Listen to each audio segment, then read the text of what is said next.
Hey there, welcome back to another episode of The Awakening Trail. Today's episode is really close to our hearts. We're talking about sustainable living, more specifically, living in beautiful locally made mud houses instead of concrete ones. Our guest today is someone truly special. He is renowned architect Dhruvang Hingmire. He is building mud houses for decades now, and he is passionate about keeping our traditional ways of living alive.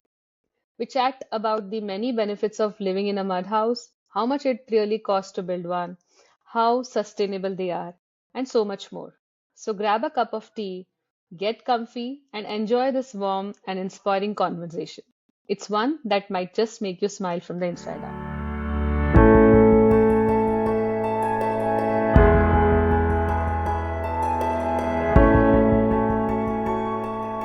Hello, Dhruvang. Welcome to the Awakening Trail podcast, and it's our honor to have you as a guest today. And namaste. Namaste, namaste. Thank you for having me, Priyanka. Cool. So usually what I do is like, with all my previous guests, I go with this question, why don't we start from the start, right? Maybe if you want to shed some light on your childhood, how was it learning, your education, and then, a little bit about your profession as well. Um, so to begin with, I had a very, you could say, a normal and average childhood, so to speak. I am, you could say, I am a younger sibling, so I Mhm. always lived under the shadow of a more brilliant, you could say, elder sister. So academic wise, it was as average or as good or bad as any other place. But what I think was a little bit fortunate for me was that I was exposed at different points of my life to various individuals, various you could say initiatives that are close to the environment, which kind of resounded with me and kind of uh, uh, helped me get to the philosophy where I am today, you could say. Part of this was having great friends, not just to play and do the studies and all of that, but just when I was in 10th standard, also in school, we started a small social initiative based in Pune, where I'm based in, along with a few friends, where we kind of tried to go to say the tekadis here in Pune, that are there, Yeah. the mountain, the hills in the Pune, and try to do some plantations, try to do some watering the plants and very small things like these, which kind of was, you could say, the first exposure to anything related to environment that I had, besides going out in the nature and exploring nature through text and all of that. So that was definitely at the back of my mind when I entered architecture for the first time. I come from a family of architects, so both my parents are architects also, which is why I was very keen not to do architecture to begin with in the first place, Okay.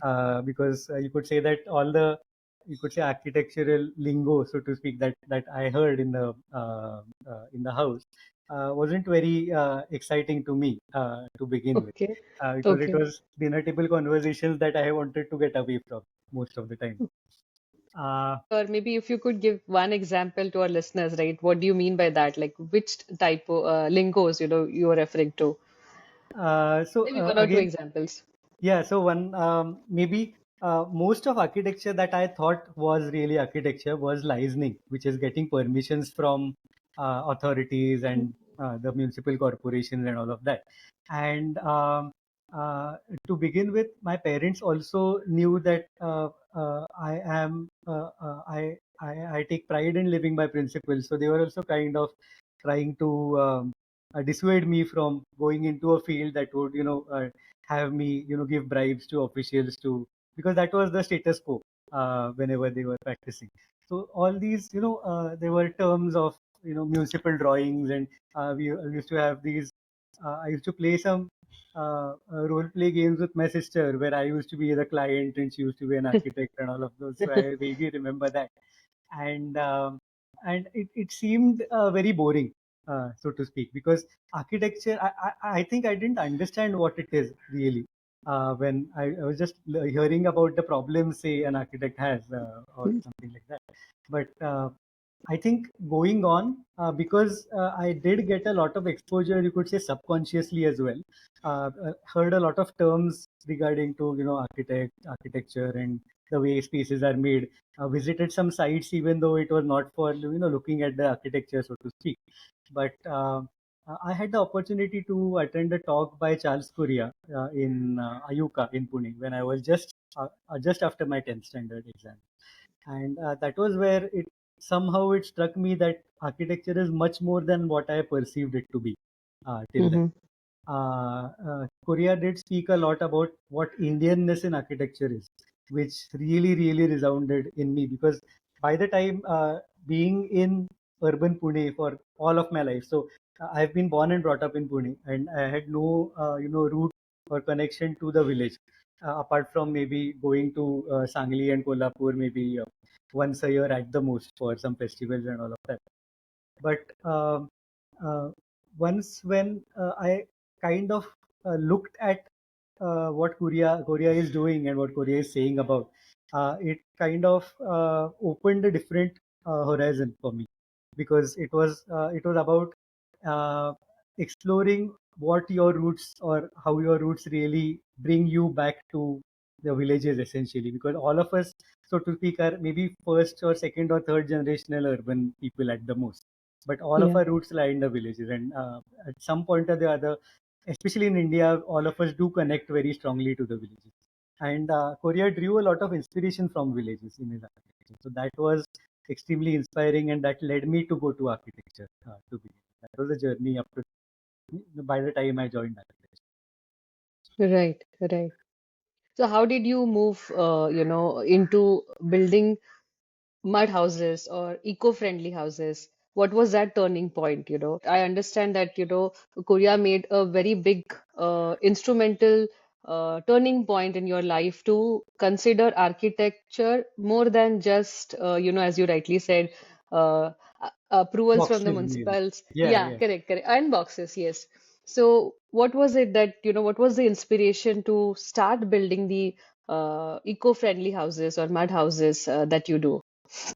So again, when I was in college, I studied in Rachna Sanstha's Academy of Architecture in Mumbai, and it was a huge, you could say, a huge, just lightning of fortune or whatever you call it, that I had someone teaching me in from second year called Malak Singh Gill.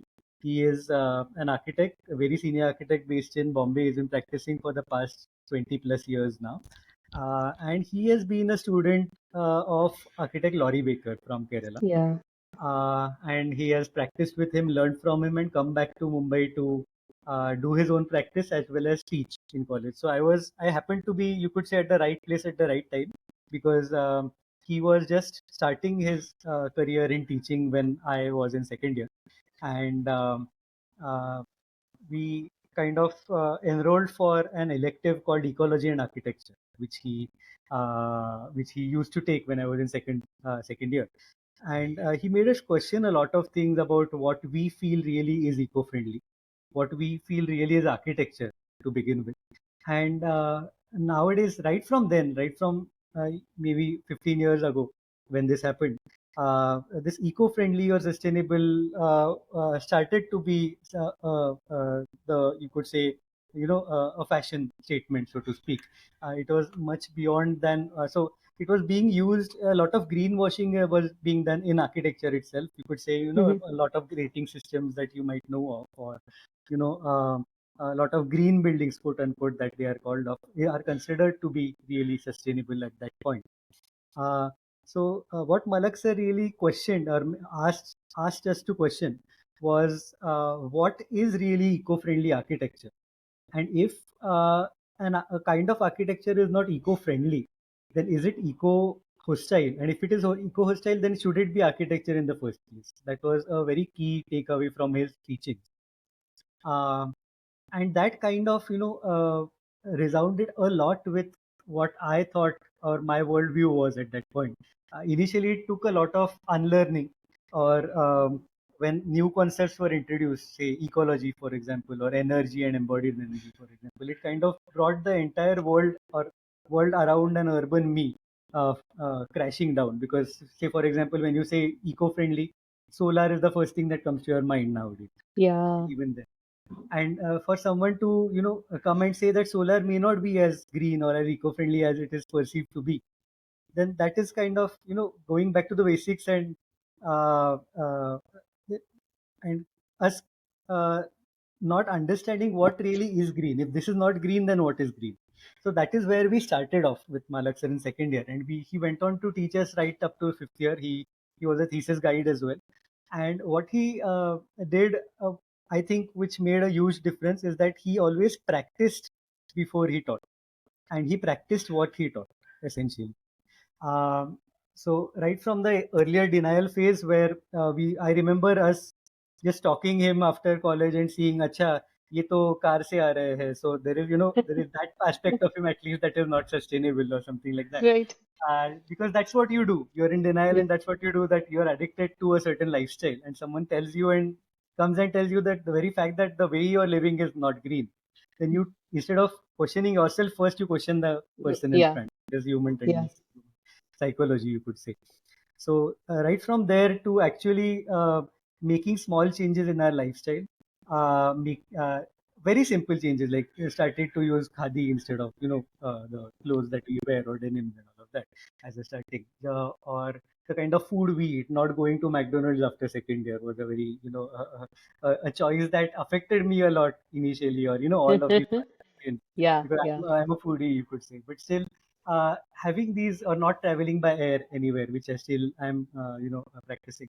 So all of these then kind of found their way into architecture, because at this point we are not even speaking of architecture; we are just speaking of lifestyle and what really is green or eco-friendly. Yeah.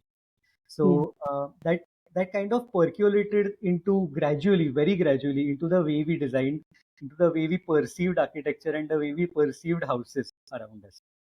Um, and a very important aspect of Malak sir's teaching was firstly going to site and learning to do with your hands rather than just drawing about how to build. And secondly, being exposed to a lot of realities, especially in rural India. So we did a lot of, at least 4 to 5 of different trips across rural Maharashtra. We did one trip across Karnataka and Maharashtra together to document different kinds of architecture, and not just architecture, but the ecology that goes along with the architecture as well. So how do people live? How do people dress? How do they eat? And how do these things, relate to the vernacular or the traditional architecture of a certain place? And it was very interesting. So one such project was, like I said, we traveled to a town in heartland of Karnataka, Mhm. a temple town called Lakundi. We crossed the Western Ghats to go to Avarsa, which was a temple town in coastal Karnataka, and all the way back. So what we did in this trip was document how differently the houses are, and document what are the different types of ecology that we saw. For example, if we saw a hornbill somewhere, Mhm. so that means we can tell something about the architecture here. That is what we aim to kind of have, some relationships between the ecology that are not very direct and architecture. So a hornbill, for example, will tell you that you'll have sloping roofs beyond a certain degree of slope because the rainfall Yeah. is such, for example. Right. If you see a crop that is grown in dry region, so you would be able to tell about the rainfall and the dryness essentially of the place, which will tell you some clues about the architecture, even before you look at the first house that you see in the region. That was a very important link that was missing, because I think more importantly, we are looking at architecture that was not by architects, that made the learning much more wholesome, you could say. Hmm. This is architecture by people who have developed and stayed in that climate for years and generations together. And those responses are extremely pure when it comes to their physical or cultural context. So True. So that true. was much better learning than any college learning that we would have got. And that kind of led me to uh, a question that, uh, what do architects really do? Do we really build, or do we just know how to draw, how to build? Um, uh, and that I'll just share a small anecdote with you before we Sure. proceed. Uh, on one such journey, we were traveling to Fulton, which was a town in Maharashtra, and hailing from Mumbai and Pune, all of us had no idea that there was a drought, almost a 4 or 5 year drought that Fulton was sequentially facing every year. So much so that there was not water available in the village and water had to be bought in the tanker. We were there to Hmm. document the rural houses there. So we came into a small village near Fulton, and there were around 15 of us in our group who ventured into a small dilapidated house to document. There was an old lady inside the house. She was maybe 70 or much more than 70 also, I have no idea. Uh, and just before we entered the house, we had come to know that water was being purchased by everyone, one bucket at 10 rupees at that point, because it came by the tanker. And this Ajji had just got one bucket full of water till then. Um, so we came in, we made our drawings, she had made a beautiful pattern of our front door using her bangles and all. We documented that. Uh, and the thing that stuck with me most is that when we just crossed her threshold for the first time, the question that she asked 15 of us was, "Chaha ghenar ka? Would you have tea?" Hmm. Hmm. And it still gives me goosebumps. The fact that if someone is living Yeah. for a complete day, you have to live in one bucket of water, and you have the heart to offer someone tea, knowing that you don't have enough water in the for yourself. I think Right. that sums up the essence of rural India, or the essence of vernacular, Yeah. and what you know maybe what as urban people we look at as physicalities, but they look at it much more. There's a lot more at play than just the realities of life there. And Yeah. that is where it occurred a lot to all of us that let us help this lady because she's ready to give us her all. And what can we 15 people who I was in fourth year then, so we have been learning how to build for 4 years now, but none of us had the confidence of just taking up a brick and helping her, repair her Hmm. house, or taking up Hmm. some mud and plastering one of her walls, or even picking up just a cowl that was fallen below a mangler tile and just placing it on the roof. None of us knew how to do that, even after Hmm. learning architecture. So that was, I think, the turning point for me. That is when I decided, whatever I do, whatever kind of architecture I do, I would like to be someone who will be able to be a part of the solution of building, rather than the part of a problem of just showing how to build and relying on someone else to do it by themselves. So that was definitely a turning point. And when you ask about why eco-friendly architecture, so to speak, so throughout my educational journey, because this kind of education started right from my second year in college, uh, I knew of no other alternative, you could say, of building. Or if there were other alternatives to building, I didn't see them philosophically at a higher moral stand ground to even exist in the first place. So we never questioned. All of us who are students of Malak sir are in some way or the other, maybe around 10, 12 of us are in linked to natural building and building ecologically even today, but none of us really thought of this as a choice or a career alternative. It was by default what you are supposed to do. Hmm. Hmm. Dhruang, I mean, I'm glad that I'm doing this episode with you. The talks that you, no, everything that you just mentioned, it is so deep, it is so profound. I think I will not be able to, in fact, sum it up in words. I will do injustice, if I try to put them in my own words. But one thing, what really stuck with me, and I recently read, I think it was Pendharkar sir, managing director of Vico Laboratories, right? He had received a letter, and then there was one line in his LinkedIn post which really stayed with me, and it is so applicable with the example that you gave, right? And it is something that we all should reflect upon. It says, tradition isn't outdated. I think I'll just try to put it, tradition isn't outdated. It is just waiting to be found out, or Hmm. it is just waiting to be understood, right? So, whatever you just said, and I just could remember that line which I read on his LinkedIn post. So I think we all um, sometimes take rural India very lightly or not very seriously, I would say, right? And for all of us, everything, all the answers, I think, lies there back in the rural India or the roots where we are coming from. You rightly said, right? some of our ancestors might have taken that first step to move out of rural India and to come to the city or metros. Uh, at present, also from where I'm doing this recording, you can see I'm living in a mud house, right? We have tried our best, to leverage the local artisans or the local contractors, to help us build this house and their experience. Like I'll give you one example. I'm not as expert as you, right? But what we did categorically, and we learned this from the locals, is that when we set the foundation, right, we let the one entire rainfall, on it, right? We didn't build the house directly after the foundation was set. So this was an experience shared by, I think, a villager, an auntie, from the village who we used to visit very frequently. So we have experienced, or we are rather experiencing, we are learning every day. We are seeing there is a lot of health benefit, there is a spiritual benefit too that we are, experiencing as we live here. What I really liked, what you mentioned just now is you talked about how we should be living as well, what we should be eating, what we should be wearing. So it is so holistic, right? It is Yes. just not limited to this four walls that we live in. So that is something very, very interesting. Would you like to talk any other benefits that, for the listeners who are new to this concept, or not new, I would say, maybe they have forgotten about this concept, right? Any other benefits that come to your mind living in an eco-friendly or a natural material home?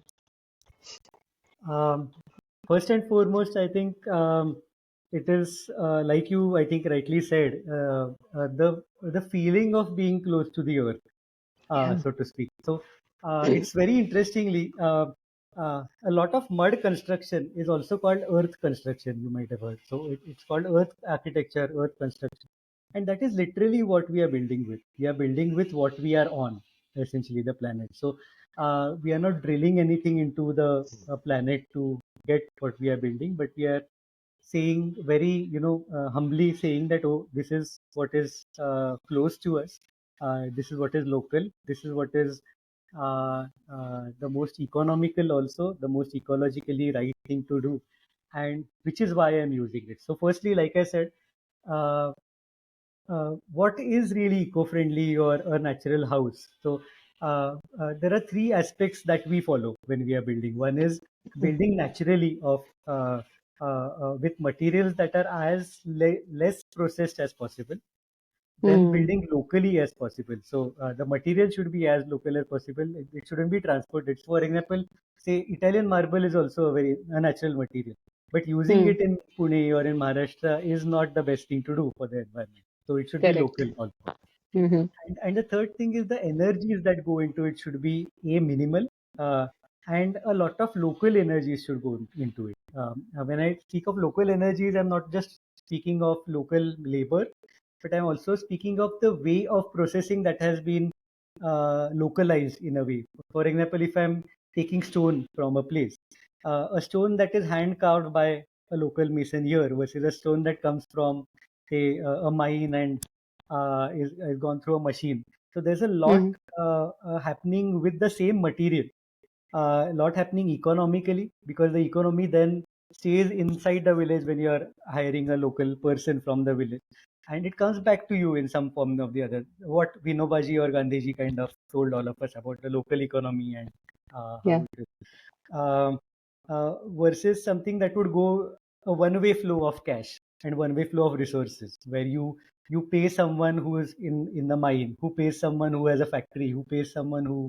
So it's a one-way thing where the money, the resources aren't restricted to your area. That is the I think the gist of using local materials and natural materials, because the best I think benefit, I think you can verify that yourself, is that if something happens to the wall that I've built, I have the material in front of me. I know that know-how of how to do any maintenance, and I don't really need to rely on any expert, so to speak. For example, if I'm in an RCC house and my slab leaks, then I have to Hmm. go and I have to call, an expert for waterproofing, who would maybe say, "Acha, it's not just the waterproofing; it's a structural issue." Then I have to go to an engineer. The engineer may say that, oh, it's not just the structure but the spaces also. They have to go to the architect. Then there might be some geology person involved if there's something happening to the foundations as well. So you are dependent on all of these quote unquote experts. And as opposed to that, when you're building with natural materials, you know what has gone into the mix. You know how to do the. So most of the people, I think, what we uh, I think we have a very wrong idea about architecture, because we only consider designed buildings as architecture, but buildings that are already existing, and people have been living in the same house for years together and just repairing by their own and not spending any money for maintenance, so to speak. So that is the most, I think, important benefit. Secondly, you are living in a material, natural. So there are two kinds of materials when we speak. There's a breathable material or a non-breathing material, essentially. So if you're if you're living in a mud or a lime house, essentially, then you are living in a house that is breathable, which means the house is allowing moisture to pass through. It is allowing evaporation to happen when it's hot outside, and by Yeah. evaporative cooling, just like a matka, your house is cooled. You don't need to rely on mechanical ventilation like fans or ACs for that. Um, you are also very connected to um, the different aspects of lifestyle around. Usually, when you're staying in a mud house that has been designed, for example, we used to stay in thatch houses before, even before clay came in. But the thatch Hmm. was from rice fields from the farm where you are from, also. So Correct. it's a part of the entire lifestyle. Don't look at it as just as a product. It's a part of the Hmm. process where if straw is coming from your rice field, then your architecture has to absorb that straw in, or has to absorb some. If There are some beautiful systems I have seen in my travels. So Gadchiroli, for example, there is a system where anyone plants a mango tree in front of their house when they build a house. Then when the Hmm. children grow up, uh, they marry and they go move away from the house to build their own house. They use the mango tree that their father planted to make the new house, and then they plant a mango tree in their own house front yard again. Wow. So this is a system which is not doesn't have the ego of architecture that architecture as a profession has, sadly. Hmm. It acknowledges the fact that the act of building or the act of designing is only one small part of different kinds of your lifestyle, the different choices that you make. And we can very easily say build mud homes for people who are not living, you could say, a very eco-friendly life, or the lifestyle is not very. But that would cause a lot of friction. Even beyond the morality of it, it will cause a lot of friction, because if your lifestyle doesn't permit you to live in a mud house, you would feel that then maintenance is an issue for you. You would feel that, okay, this is not kind of working with me. So it has to be an all-round change, and not just a change in the way you build, and everything can go the way it is going on in cities especially. So I think, yeah, coming back, the advantage, I think, health advantage, I think, are very well documented. There's something called a sick building syndrome, where it is proven that living in insulated houses, cement houses, waterproofing is a very in term now, especially in monsoons. Everyone is Yeah. waterproofing everything, but we fail to realize that waterproofing means we are kind of living inside paints that has plastics in it, that would not allow moisture to pass through, that would not allow air to circulate freely, and which is what is giving rise to dampness in your walls. It's giving rise to algae. It's giving rise to just the material, the hardness of the material that we walk on every day is giving rise to joint pains in the cities and even in the villages now. The kind of choices that we make, the kitchen ota, for example, has changed the way cooking happens. Uh, but it has also changed the way the natural seating posture is, or the Indian toilet versus the Western toilet that we use. So that has these small changes in choices have added up to a huge lifestyle related, ailment, you could say market, so to speak, which we are then trying to tackle with by taking medicines or tackling just the symptoms that we face. But we don't realize that it's just the lifestyle and architecture being the part of the lifestyle which is going wrong there. So that is Hmm. definitely a benefit that every day when you're interacting with the house. So the uh, usually, so I might be digressing a bit, but I'll just like to mention here. Usually, when clients or anyone comes to us and asks us about maintenance, we like to highlight the fact that maintenance happens in every aspect of your life. It's not just the house. So, like what I think a friend of mine very recently said in one of his interviews, he said that even relationships need maintenance. If you are looking for a maintenance-free relationship, then something is wrong in at least from your side or from the other side. If it's working, Right. then there is something that is not working that you don't know, essentially. Correct. So the Correct. same goes with houses. The fact is that the house wants you to speak to them in the language of the house itself. May सारवायचं असेल, if there is cow dung to be done on the mud wall, then the house will call you to do that. If there is and uh, most of the times I'm also saying this at the risk of over glorifying a lot of things. So I would like to state that I'm not for say saravana as a usually we must understand that we are living in a society that has a lot of black and whites, and we must look at it as that, not just look at it as black or white. So while like what we said, being connected to the rural India or drawing inspiration from the roots is what drives our practice also. But also we must realize there were practices which are not really great. For example, the way women are treated in architecture, so to speak. So the way rural houses are designed so that interaction is a minimal between women and the visitors, for example. Or Hmm. a lot of there's a caste angle to it also, which we addressed a lot when we are documenting. In Konkan, especially, you can see that there I is know. certain doors that are you can pass through the door only if you belong to a certain caste. So these are architectural elements, but you know, uh, it must be extremely. Uh, you, I think take best of both worlds Yeah. Yeah. of science as well as tradition, and try to Hmm. merge them and try to do what works for you today, not what worked for someone else 300 years ago. That is also, I think, very important. No, no, Dhruvang, I remember categorically when we were, in search of places and we were exploring different houses in the area around, right?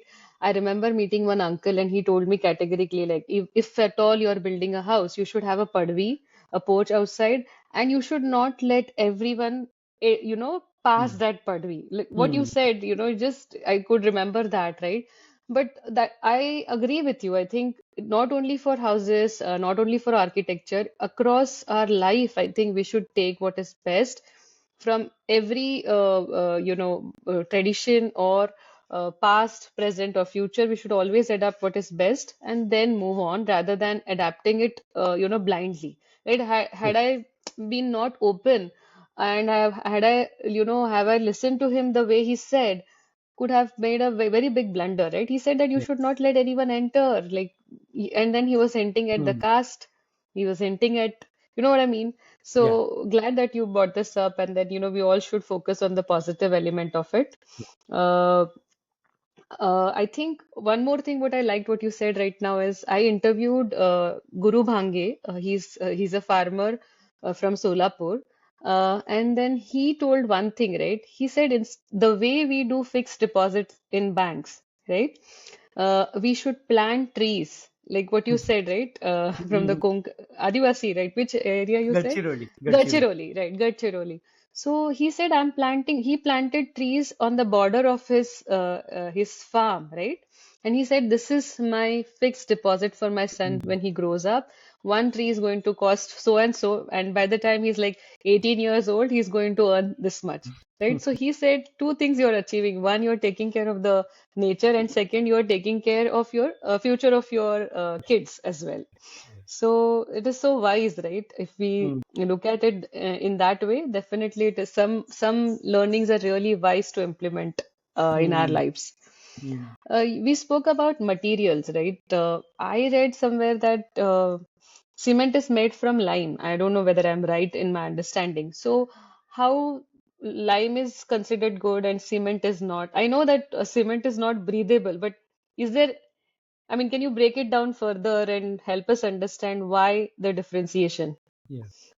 So, firstly, at the outset, I must say that uh, we as a practice are not opposed to the use of cement, which Okay. usually, or any kind of natural building, essentially is building without cement. So, I must debunk that myth first. Uh, Cement is by itself a very efficient and a great material to use in this in some aspects. Only thing is we don't know where and how to use it the way we are building currently.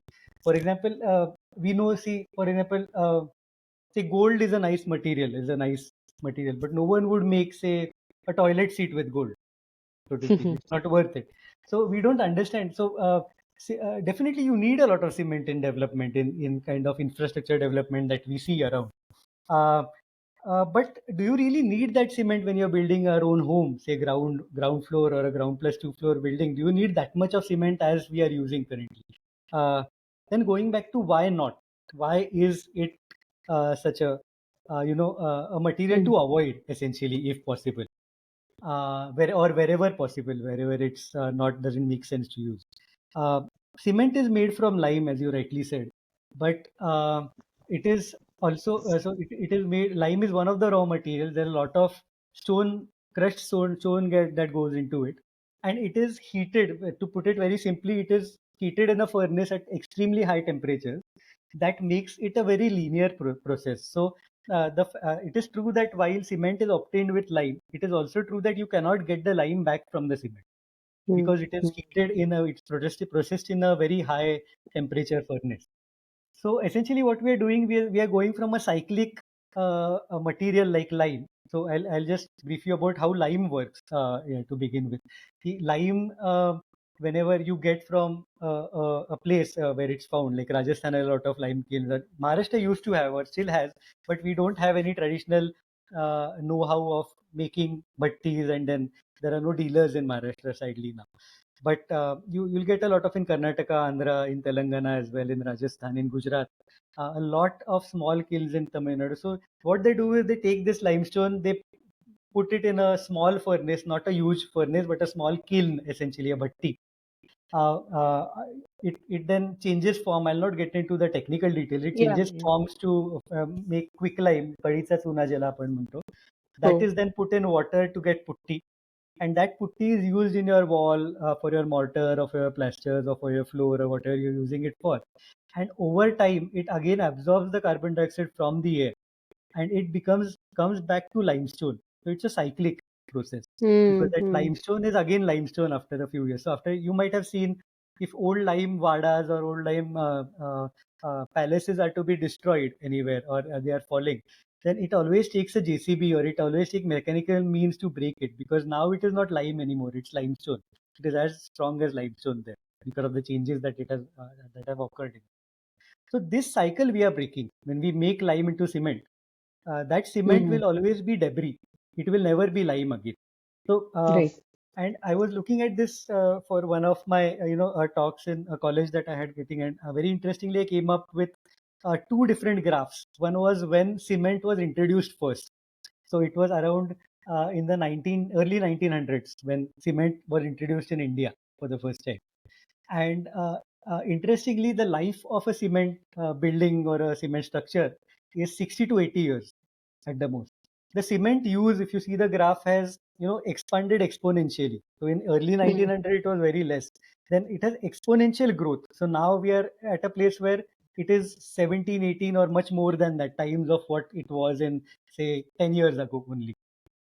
Um, and when you superimpose this on the life of cement, we know that exponentially every year we'll have multiplying, quantities of debris with us, yeah. because no one knows what to do with cement debris. Uh, so the fact that it is not recyclable, the fact that it is not breathable as a material, and it is an extremely strong material to use. but you have to also look at the thermal quality of the material, the acoustic quality of the material as well. And most importantly, do you require strength for the component in the building where you're using it for? Uh, Mm-hmm. for example, we use a lot of cement in our buildings, say for when we have to do wall tile, for example, because Right. lime doesn't work well with wall tile, at least in our experience till now. But then we try to avoid it in, say, the walls, or try to avoid it in the floor tiles, which can easily be fitted in lime, or all of that. Okay. Um, so try to question, because it's like I said, high temperature coming from elsewhere, going into the factory. Again, local economy is not boosted because of the material, and it is not the best energy. The concept of embodied energy. It's a very energy intensive material, so Mm. embodied energy is something, energy that goes into the material from the cradle to cradle, not just cradle to grave. So cradle to cradle is when the material is taken from the mine, the transport of all that, the processing, the way it is fitted into our building, and the way it goes back also. So if it's recyclable, then the energy going into the recycling. If it's not recyclable, then the energy that goes into decomposing that material also should be Yeah. counted in the energy. So cement fares, as you can guess, extremely bad with all these criteria, which makes it a material to think about a lot more before using, essentially. And mud is not that at all. So mud, lime, all of these natural materials we have been using traditionally all these years are materials that are cyclic, materials that are available to you locally, and materials that are breathable by themselves. So all these three things make them much better choice scientifically. Not even, I'm not even speaking of the environment here, because I think Right. we also live in a time where we are always trying to save the environment, quote unquote, but we fail to realize that the environment doesn't need our saving. It just needs saving from us in a way. So, so I don't think. Actually, that's the fact. Yeah, yeah, yeah. So I'm not speaking of, eco-friendly or for the environment, but it just makes scientific or logical sense to use these materials and not use cement in certain forms, which I think we need to respect. We need to respect that we are on a planet with limited resources, and we need to respect we are on a planet which someone else is inheriting, and they are inheriting our pollution and our waste along with the planet. So not just cement. So there is steel as well. There is especially one of the most energy intensive materials that exists today is aluminium. And aluminium is one of the most used materials for door windows, for example, for in Right. construction industry, for making frames for false ceilings. So can't we live without false ceilings in urban cities? That is, something that really bothers me. And the cost that the planet and everyone else is paying for this is a huge cost.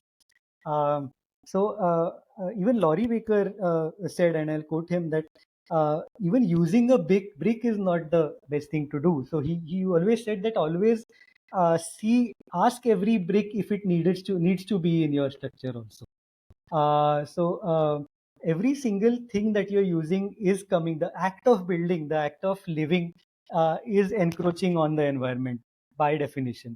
So what we need to do is be aware of that and be extremely mindful of the fact that the way we use resources and the whys and the hows of what we are doing. Yeah. Mm. Glad that you mentioned about such examples, because my next question was, or the segment was around the people who are living in metro cities, right? How they can be more responsible, because it is not possible for everyone to move their bases to, rural India or move back to their roots and stay in a mud house. So one element you said that, we can avoid the false ceiling. A second thing what you mentioned is like, maybe for while applying the tiles on the floor, you can use lime instead of cement, right? Correct me if I'm Yeah. wrong. Are there any such, possibilities for people in urban settings? And I mean, do you see or have you come across such group or community, which who are actually adapting such possibilities in urban settings? Yeah, actually, there are a lot of people now looking to live naturally in cities as well. So in live, like we have a huge movement for natural food, organic Yeah. food, for natural clothing, khadi. So now you could say even the third basic necessity, which is shelter, is getting a lot of attention from urban people now. That especially post COVID, I think people have realized that buildings are essentially also directly responsible for your health, and the way you are insulated in a particular place. Especially, I think after COVID, people started staying indoors a lot more than that what they did initially, which made this realization, especially in urban India, that the way we are building or the way we are living in these places is not the sustainable or not the healthy way to do so. So we have had a lot of clients also asking for doing us doing some interior work or so. So a lot of your interior work can be done using natural materials. So right from mud. Uh, so I know of someone who has done a mud floor inside an apartment building. So including a Oh, cow dung and a mud floor there. So that is also technically definitely possible. There is a lot of lime that can be used in places like these. There are even we have done a couple of consultation projects. There are a few builders in Pune who are working with lime for plastering for the construction as well. So that can be used while doing construction, while doing your finishing, which is your plastering, the tiling. Your floor can be a lime floor. Your plasters can be. So there are different ways of doing lime plaster. There is a Rajasthani technique called Thapi, Lohi, and Araish, three techniques which are local to Rajasthan, and now they are spread across the country. There is a technique from Morocco called Tadelakt, which is essentially is a waterproof lime finish that looks beautiful and feels beautiful also. So these could be done in the interiors instead of say tiles for your bathroom. You can do for a Tadelakt or a lime plastered wall. You can go for a lime floor. You can go for an oxide flooring that was so common in old vadas and old building, which is red oxide. You can see red floors everywhere. yeah. In cement or in lime can be done.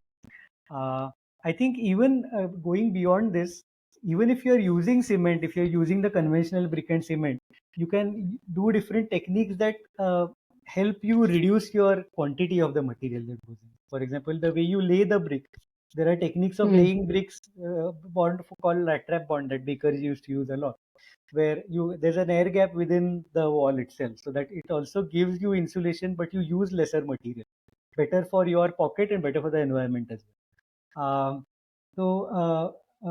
So, you're even if you're using ACs in the urban context, maybe your AC load would be much lesser because there's insulation in your walls that is naturally happening while you're building, while you're leaving those air gaps. If you want to, do a slab, there are ways to doing slabs without or using lesser cement and concrete. So filler slab is one such technique. There is a growing interest in a traditional technique called a shallow dome or Rohtak dome from Haryana, where local artisans, extremely skilled artisans from Haryana, come and they just build a slab using brick and cement only, without using any steel, without using any concrete. There are traditional techniques in different parts. So apply in Marathwada especially, you find a technique called Malvad in dry regions, which is essentially a timber framed roof, flat roof with 1 feet or 2 feet of mud on top of it. Extremely uh, sustainable way of living, and also extremely apt way of living in a dry and hot and dry climate essentially. Mm-hmm. So that can be also modified and used in cities, where we also see a lot of in Peshwekadin Vadas from Pune, or in you see a lot of inspirations drawn from there, where there's a timber frame and there's lime or there's mud on top of it, and then you'll have tiles. So you don't have to go for an RCC slab always. You can go with these natural materials as well. And actually, if for some reason using natural products or natural materials is not your cup of tea, or if it's not possible for you, I think the best way is to use as little as possible. So we have also Hmm. had some inquiries where a perfectly livable house, the client wanted to just break everything down and do the same thing naturally. So what we suggested Oh, was doesn't make sense ecologically to do that. So why not just keep the way it is? Just do a few things here and there and just use it. That is the most ecological way of doing it. If it's not the end of the life, then why are you kind of increasing the burden on the earth in that sense? So I think using as little as possible, going for more handmade as possible. That is something that we do very subconsciously when it comes to food and clothing, but we kind of always avoid or not think about it when it comes to construction, because I think using machines in construction is now a given. Or but that has caused a lot of displacement of very skilled labor from Yeah. towns In the and villages society. to Yeah. doing unskilled. So uh, again, a labor that an artisan who worked on one of our sites, he was from a community called the Beldar. So Beldar breaks stones very skillfully. Essentially, Mm. they know how and where a stone would break from to build. For example, when we have to have stone as a building material, it is not available in the form that it is. So you get the Yeah. stone from below the ground, and then you have to break it with your hand to make sure that it breaks a certain way. It is extremely skilled. I have tried multiple times while the site was going on and failed miserably while just seeing how he is working. And I came to know a few years after we did that site that that same person is working as a bigari, as an unskilled laborer in the city, because no one is giving him the job. Because now polished Right. stone is much more cheaper than going for a stone that is cut by a builder or a hand cut stone. So I think that needs to be a very conscious choice when you as a consumer are consuming products for architects or for architecture or for building.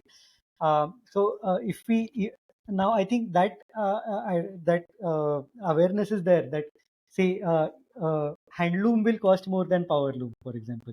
But people take pride in using handloom. People take pride in using khadi.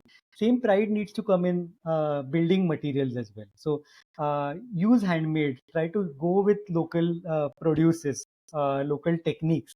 Try to go with local. I think local material, because now we see that Chira or Zamba, for example, the laterite stone which is found in coastal areas, is the in thing now is to get it in areas like Pune, Kolhapur, and all of these places, and call it a green building essentially because it's natural. And I've Mm. seen a fascination from people in Konkan for the black stone also, which they like to get from. So they usually say that grass is always greener on the other side, but Yeah. we must understand that these are constructed, you could say, very elaborately constructed advertisements, so to speak. And one must break that to really be green or really be sustainable in your choices. So, why won't your local material be green? Actually, it has to be the first thing that is green, or it should be the first aspirational quality that you look at in your house. Not, I think the problem also lies a lot in the educational system, because I was in about to say that. It's while about all education. yeah, because while learning architecture, I think all of us are taught to stand out always. Mm. That Mm. मी काय वेगळं केलंय? What have you done that is different in your design that someone else has not done? But there is no sense of belonging to a place physically and culturally, and the fact that you can't belong to a place if you are different. You have to everyone is different in their own, or every house is different in their own accord, but you have to fit into certain frameworks uh, of physicality, of the context, of climate, of all of these things. And if you don't, then uh, you would stick out like a sore thumb, which most of our buildings do. Yeah. It's usually called that most of our buildings are screaming out loud, that look at me. That's what they are doing essentially. This master architect has designed it, or this mason has made it. Look at me. But when everyone is screaming, it just creates chaos. Versus when you look at, say, a village, it's everyone screaming versus an orchestra of where everyone is performing melodiously or harmonically with each other essentially. Yeah. So that sense of belonging is something that is missing in our system, which needs to come back in a way. The way we perceive success as, the way we perceive aesthetics as, or the way we perceive buildings as well. I think it is also has to do with mindset shifting, right? That is also another education that I think through this episode, if people are listening, they will understand because you rightly said, right? People are taking laterite stone from here to Kolhapur. I've seen that there are a few very famous, viral videos on YouTube about such, places. So it is also a conscious decision that we all have to take and leverage. And I remember Rujuta Devekar, the famous dietitian, also says, right, जे तुमच्या इकडे पिकतंय तेच तुम्ही खा. असं Hmm. तिचं म्हणणं आहे ना, you eat what is locally available to you. So I think you also build your houses with what is locally available to you, in which 1,000 years of experience and expertise have gone in, and through that, you are actually taking care of your local economy. You're taking care of your local, skills, and the artisans are not dying, right? They have everything they require locally, and then youth also will stick to the rural places rather than moving to the cities or the urban spaces, right? Yeah. Now, I want to just touch base quickly on the money part, right? Is building an home only for deep pockets, only for people with deep pockets, or is it just has become a, weekend home trend? Like, can someone build a sustainable home? What I'm trying to come at is, can anyone build a sustainable home at the same cost as regular, maybe a cement brick house? Yeah, definitely they can. They can build with much lesser cost than an Okay, RCC house or a regular house as well. But there are a lot of factors that go into this. This is not a very simple answer, sadly. Um, Firstly, like I said, that who is building is very important. So uh, usually when in villages, you'll see that people build themselves by themselves. right, uh, right. so for a user like that, definitely there is a lot more saving when it comes to using natural materials versus the modern materials, because modern materials essentially means for someone in villages that they have to rely on expertise of someone else for construction. That may be a material dealer, that may be a labor, that may be an expert in the form of an architect, or maybe an engineer, or all of these consultants that we have, the electrician and all of those. But in villages where traditionally people build themselves, then there is little or no cost. Like there is zero budget natural farming. Perhaps there can be zero budget natural building as well for Mhm. the rural, I think, population. For the people like us, or rather people like say in cities, so to speak, the system is different, where we are already uh, we are going against the flow if we have to do something like this, essentially. So for example, if we are to get mud in the city, and suppose hypothetically I want to build my bungalow, or if I have that piece of land, a structure or an apartment with mud, which is possible, by the way. Um, uh, then does it make sense for me to get, if I'm not getting enough mud from my site, then does it make economical or ecological sense for me to buy that mud from outside the city, essentially, and Mm. pay that much for not just the mining, the quarrying, and the transportation, but also for your labor to do something they are not very familiar with now, sadly, in cities. So that kind of also reflects in the cost of that building in the context. Um, uh, there are certain techniques that are very easy to do. For example, cob is something where cob is a way of building with mud, where you just make balls of mud and throw them on top of each other to make a monolithic wall of mud. So that is as fun as it sounds, and Yep. is doesn't require any skilled mason for you. Or there are other techniques which now we are also exploring, like poured earth, for example, earth concrete. So making concrete, but not with cement, with mud, essentially. Okay. So where you do not require skilled labor to do that kind of work for you. So there you can save a lot more, of course. But where would you be spending more when it comes to natural building? I'm sure you have had the same experience as well. Maybe you save about 30 to 40% in materials, but you'll be spending 50% more in labor, because it takes longer. The material is not available like a cement bag where you just open the bag, you mix it on site, and you use it directly. Lime hoga, mud hoga, there'll be processing, pre-processing and post-processing for it after you do the actual application of that material. But it is always sustainable to pay more for labor than for material. That is what I'm getting at. So Mm. even if it does cost more to you right now, it will not cost a lot more to the earth and to the society when you are building your house, if you're paying more for the people to build in rather than for the material to come from somewhere else and the money Yeah. going to the factories again. Um, Secondly, it is much more, it has impacts beyond the act of building.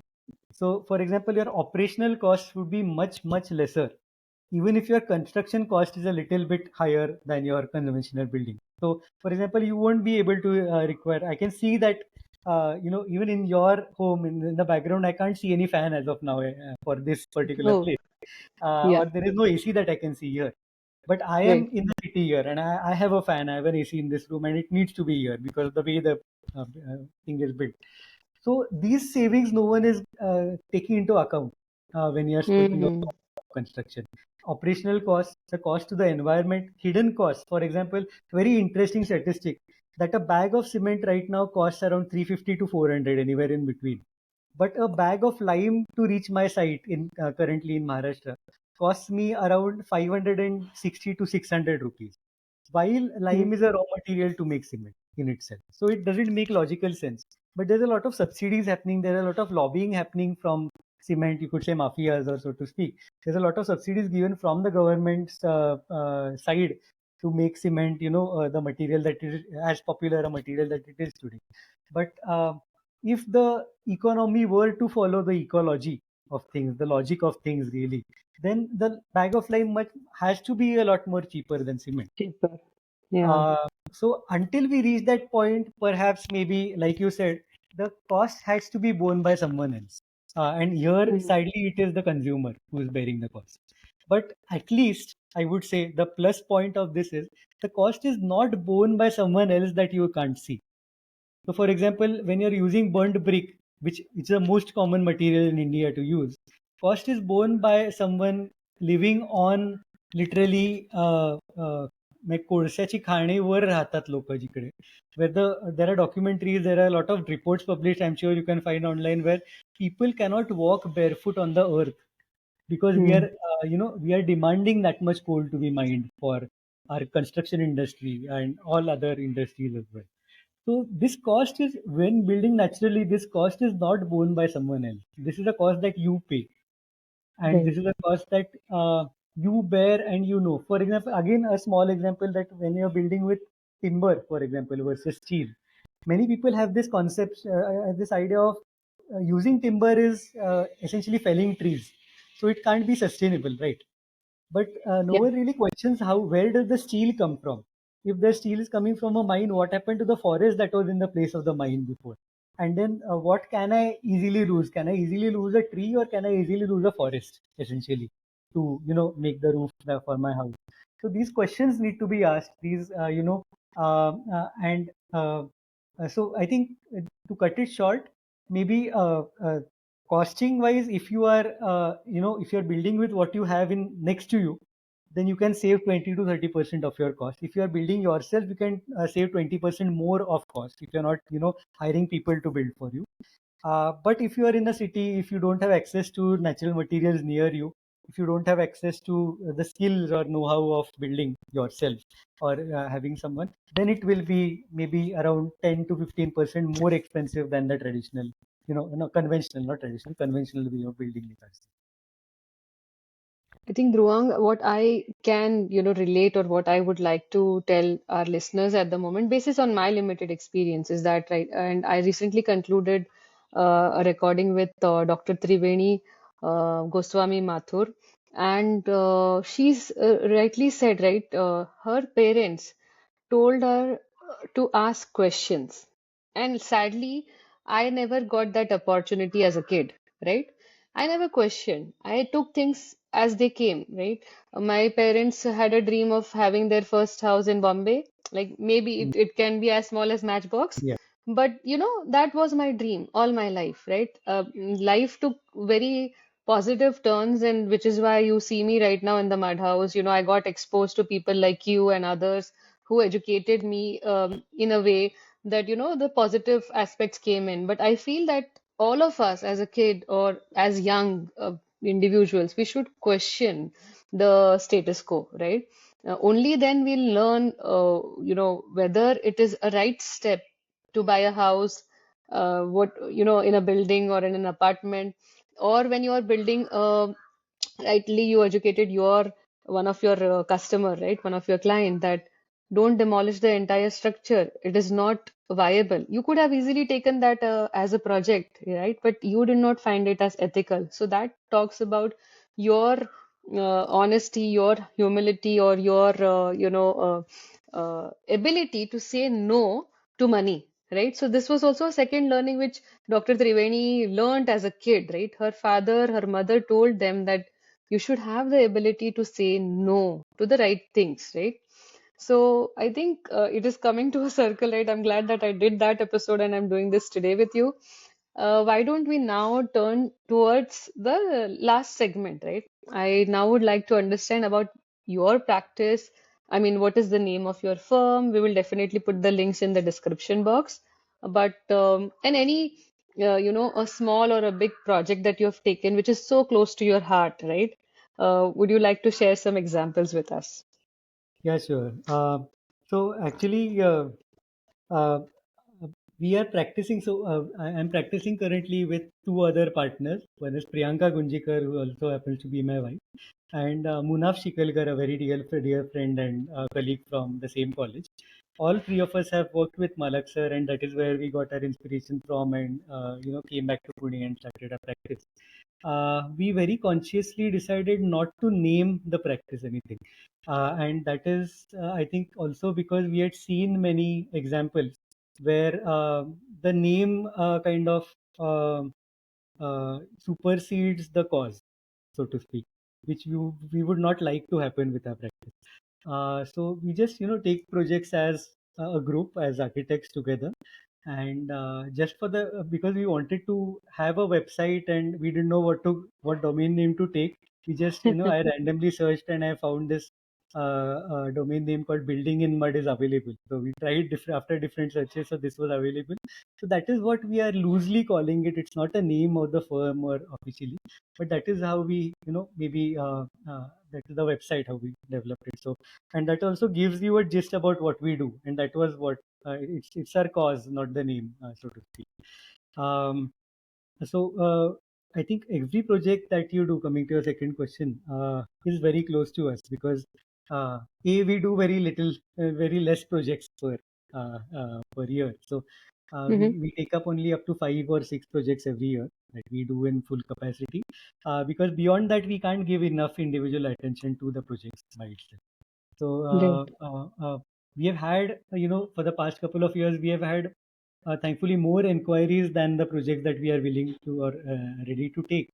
Uh, so now we are trying to explore different ways of engaging. Like, can we just do some consulting? Can we just go on sites to do some basic training, and then maybe whoever is building can take it from there? So we are trying to explore these other ways of engaging with people that can, promote natural building more.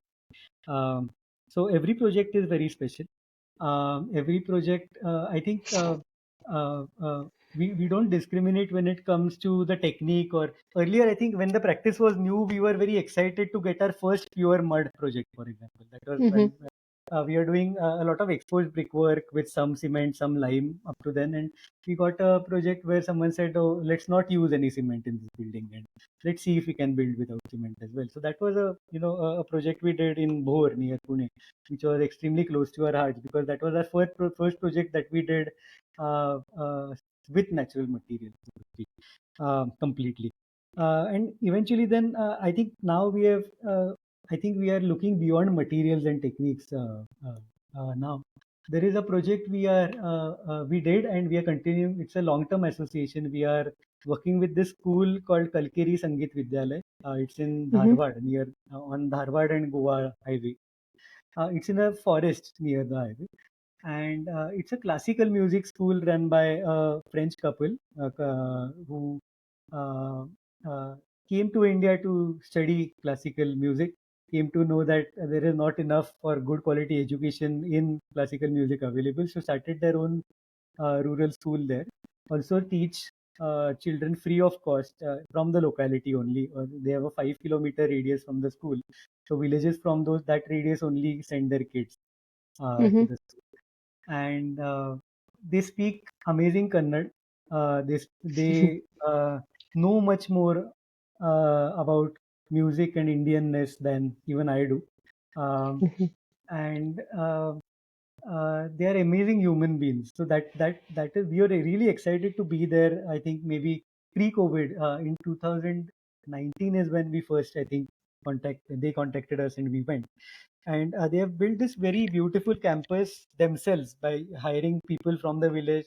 पुडाची गरज जी आपण म्हणतो, wattle and daub they Hmm. have used to build a complete structure.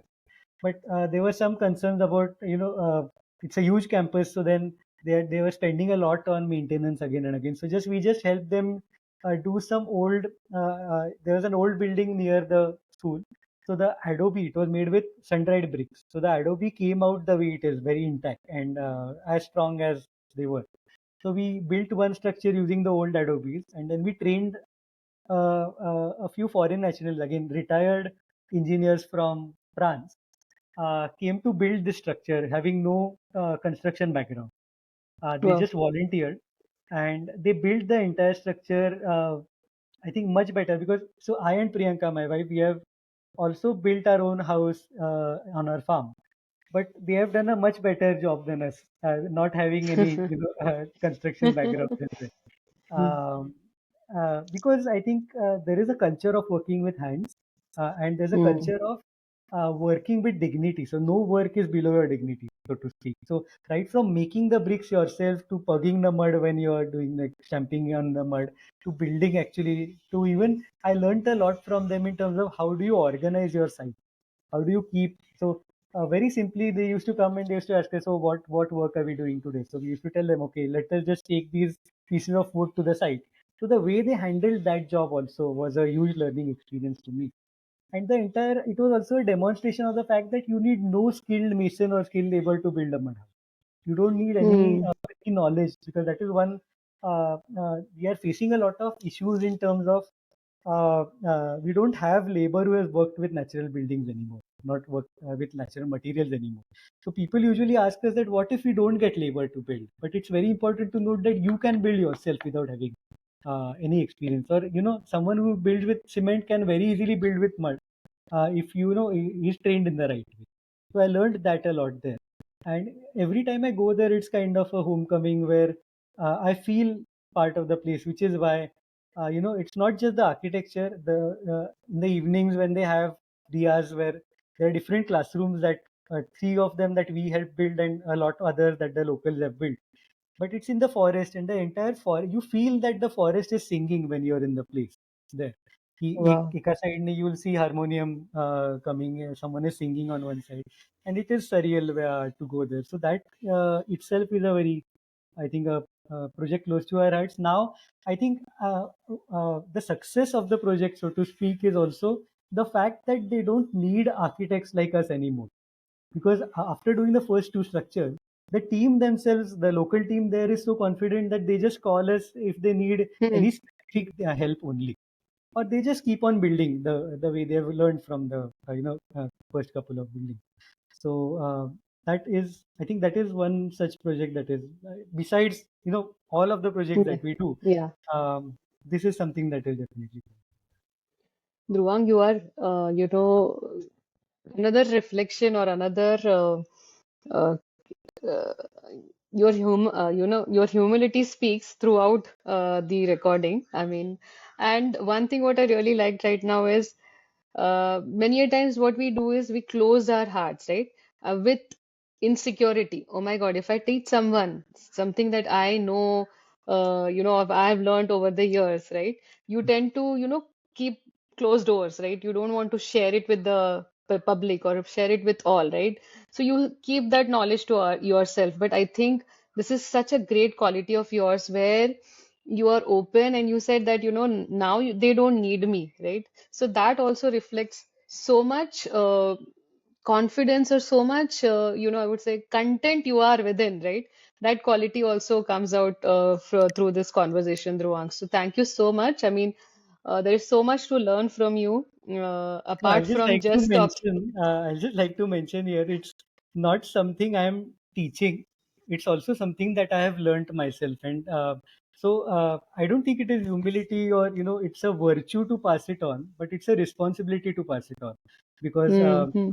Laurie Baker, I'll again quote him, said that his teachers, he said, don't Hmm. aren't in any college, they lie in the villages of India.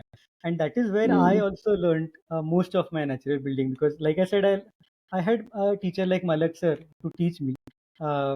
कबीरांचा एक दोहा आहे. There's a doha by Kabir where he said, "बुरा तो जीने, ज्ञान की जड़िया दई." So the true guru is someone who gives you the root of wisdom. Is not someone who gives you the knowledge. Knowledge is everywhere. Hmm. You can just Google it and find most of your. But just someone who teaches where you will get the knowledge from, or how you acquire the knowledge and continue to do so, uh, so to speak. So I think it was a responsibility to pass it ahead. It's not a virtue. Yeah, I think I was blessed to have a guru like this in my life who uh, did not give me any knowledge, or I think that would be wrong. It's not. He didn't just focus on knowledge. Correct. He focused on teaching me how to get knowledge for myself, or how to get Hmm. wisdom for myself from somewhere else. And I would also like to highlight, not just in the fields of architecture, but also say I've learnt a lot from Dr. Debal Dev, who's an agriculturist and a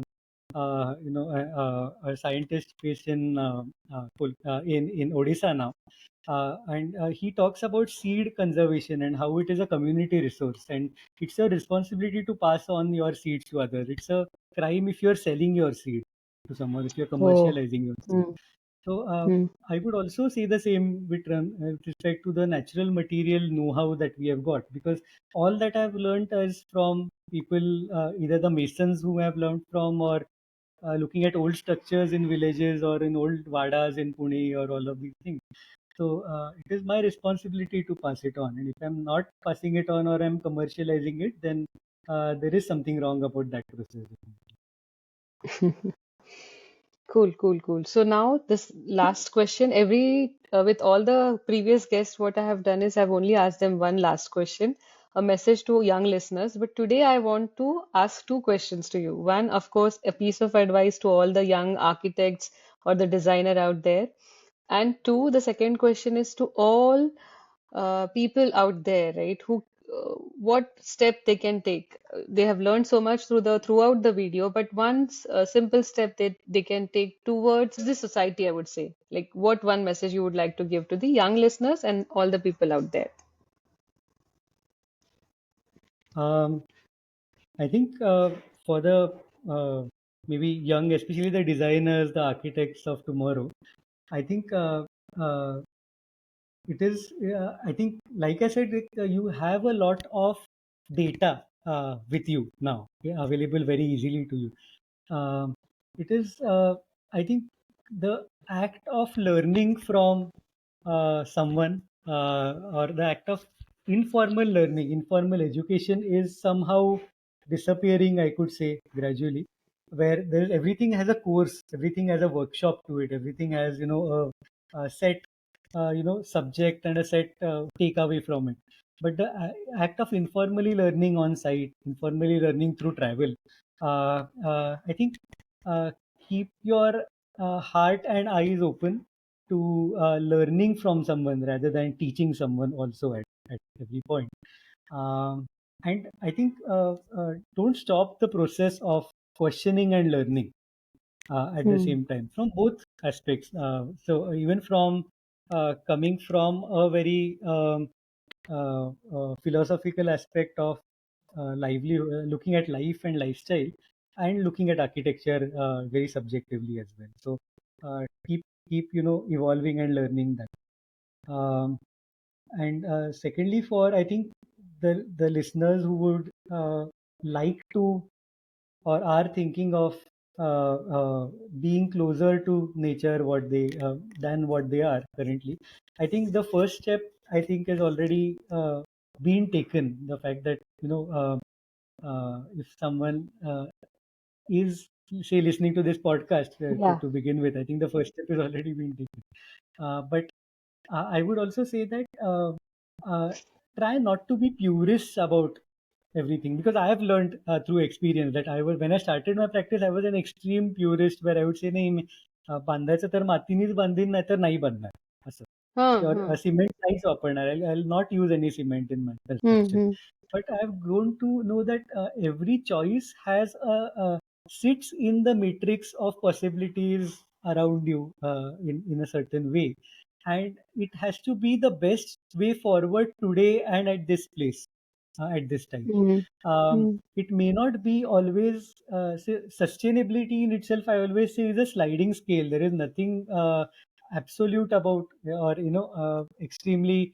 There is nothing quantifiable about sustainability. But I can always be a better version of myself. I can always either be the better version of what I think is good today. So mm. always, I think, strive towards that in choices that you make, not just in construction, but also in all the small choices you make in your life. Wow. Thank you so much, Dhruang, for this insightful discussion and for gracing our podcast. Thank you. So, that was today's episode.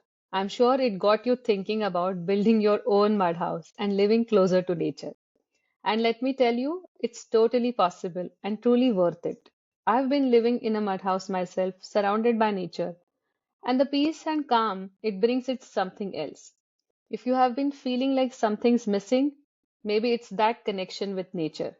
So why not step into it gently, without harming it, and find real happiness there? Finally, please do subscribe to our channel if you haven't done yet. And until next time, be happy, make everyone around you happy, stay as close to nature as possible, and love everyone. And as I always say, beyond the veil, the trail begins. We'll see you all next week in yet another inspiring episode. Until then, take care.